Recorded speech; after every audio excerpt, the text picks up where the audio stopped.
Spend our remaining moments this Friday with Ron Moten and Jahar Abraham of the Pizzaholics. It's great to see you guys again. Thanks very much for your time. Thanks for having us. Always good having you here. You guys have an event coming up this weekend. We want to tell the viewers about it. Okay. Well, actually, in a couple of weeks, we have decided to call some of the major leaders who we consider leaders from talking to the children, our intelligence. We want to pull some of those young people together, and we're going to have a meeting outside of the city to start to work on putting the code in the street, addressing this issue about what's snitching and what's not. We have some serious problems with it. Our people are being cheated out of citizenship because of this word snitching. And so we want to make it very clear that you have a duty and an obligation as a citizen to do the right thing. And if you're in the street, then you should uphold the code of the street. We agree with that. But for the 95% of the people who don't commit crime, who not selling drugs or carrying guns, they shouldn't be held to no standard. Snitching and what's not snitching, people had to agree with us. Whenever we debate on that we should put a code in the street where if you do a drive-by, when you go to prison, you should look at just like a rapist is looked at, because you're raping our community. You're raping people's happiness. You're raping people of their childhood. You know, 3-year-old girl gets shot. A 23-year-old mother of 2 gets shot.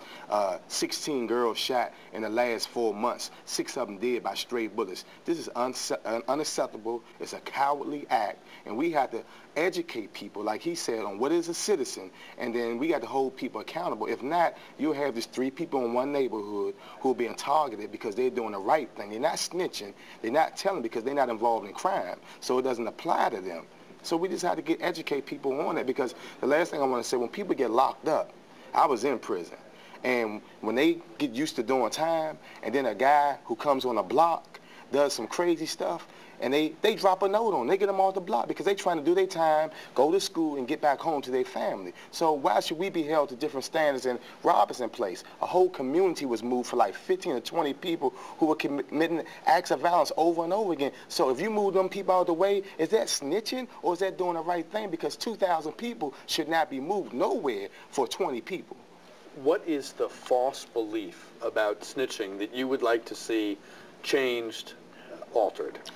I'm glad you asked that question. The first thing is, if me and you go out and commit a crime together, and then I get away and you get caught and you bring the police to me, that's snitching. I agree with that. That's absolutely hot.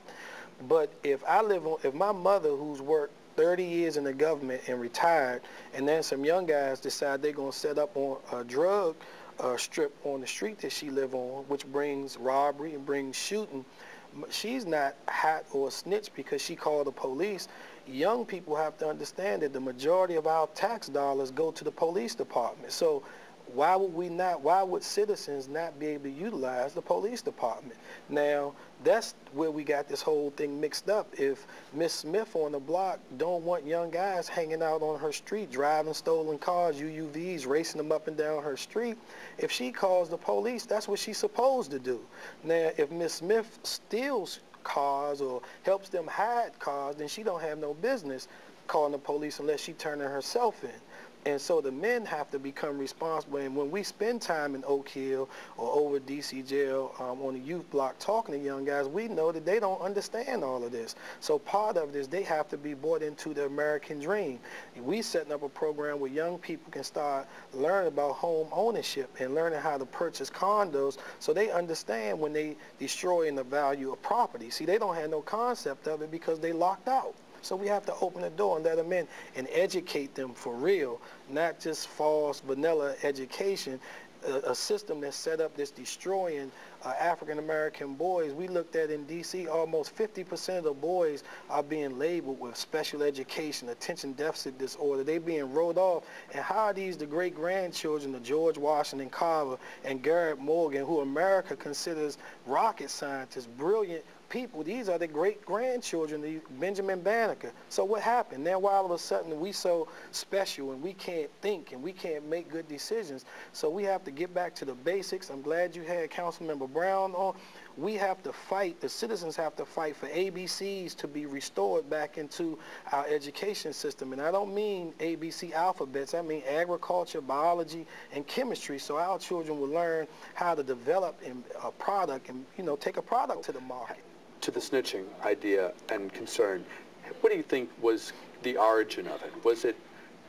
Was there a racial idea? Was it socioeconomic? Was it don't be bringing outsiders in to deal with an insider, with an issue that's inside our community? How did all this evolve? It started on slavery, and the word snitching started when somebody would try to escape, and somebody would tell the slave master on a person who was trying to escape. That's when the word snitching came about. It wasn't about a brother trying to protect his community, because back in that time, if you were trying to kill your people or destroy your community, they would take care of you themselves. You wouldn't be able to be around. So it came from that, and then it changed over a period of time, and we got it misconstrued what it really was once we started self-destruction amongst each other. Jahar, Ron was talking passionately a moment ago about what he labeled a cowardly act, the drive-by shooting. Do you, I presume you share? Absolutely. If we catch a guy riding down our street, we liable to chase the guy and drag his butt to the police department ourselves. We don't, because we have children that play, and our parents need to be able to go to the grocery store. And I know that most of these young guys don't understand what it is they're doing. And like Mo said earlier, when guys doing drive-bys, they robbing and raping the community, because now HUD is coming in saying, okay, we're going to take all of your vouchers because of violence. So now, like he said earlier, it should be because 5 or 10 guys want to do drive-bys and drive UUVs through the community. Do 2,000 people deserve to be removed or displaced? And PG County is not going to continue to accept the vouchers. They having problems. So the people going to be displaced to West Virginia and Pennsylvania, and they don't understand that. And they going away to prison, and then when they come back, their parents are being told, listen, if your child have been convicted of something, he can't come into your home or you lose your vouchers. So we don't understand the whole complexity of what's going on. We got about a minute or at the most 2 minutes left. Did you happen to see the article in the Post the other day about the one home in a neighborhood in Northeast that seems to have been just a source of problems for neighbors and for police for the longest time, over and over again, issues at the same one house? And I think the average person scratches their head and they're like, how could it take so long when everyone kind of gets where, not to say all the problems in the neighborhood, but a lot?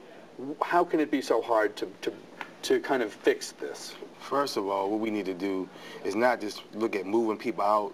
We believe that you offer people help first. And once you offer people help and get them to understand what they're doing wrong, if they choose not to make the right decision, there are consequences. But most of the people who we deal with, once you show them the right way, they will take it. But you got some, no matter what you do, are not going to listen, and those people have to deal with the justice system. But most people will take it. In our 30 seconds left, Jahar, tell people in terms of how to contact you about the retreat, real quick, how you can Yes, do that. if it's some young people out here that we missed and you want to be a part of this retreat, you can reach us at 202-562-1971. And parents or young people can email us at peaceaholics.org, info@peaceaholics.org. This is going to be a major event because we plan on going into this school year peaceful. Jahar Abraham and Ron Moten, it's always great having you guys here. Us. Thanks very much for your time, and good luck with your event.